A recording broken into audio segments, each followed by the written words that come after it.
সময় এই জিনিসটা কত দামি জানো? যেটা কারোর কাছে কাউকে দেওয়ার মতন সময় থাকে না। মানুষ তোমাকে কখন মনে করবে জানো?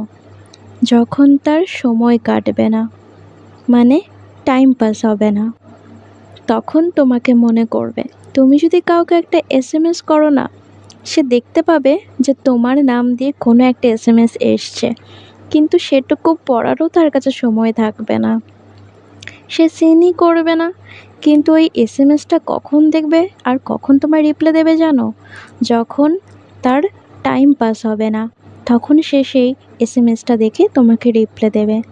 তখন সে তোমাকে মনে করে ফোন করবে টাইমটা পাস করার জন্য।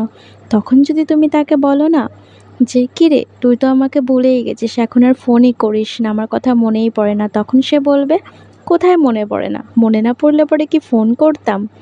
এই কথার পরে কিন্তু তোমার মুখে আর কোনো জবাব থাকবে না তাকে দেওয়ার মতন।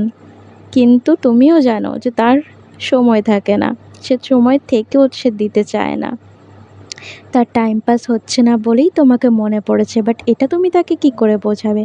সেও জানে, কিন্তু ওই যে একটা অজুহাত, কোনো একটা অজুহাত দিতেই তো হবে, তাই না? কেউ তার নিজেকে খারাপ কারোর কাছে করতে চায় না, সেটা বুঝে নিতে হয়। তার জন্য কারোর কাছে সময়ের ভিক্ষে চাইবে না। নিজেকে ভালো বা খারাপ প্রমাণ করার কোনো দরকার নেই। তুমি নিজে জানো তুমি নিজের কাছে কি ঠিক কতটা, শুধু নিজে জানলেই হবে।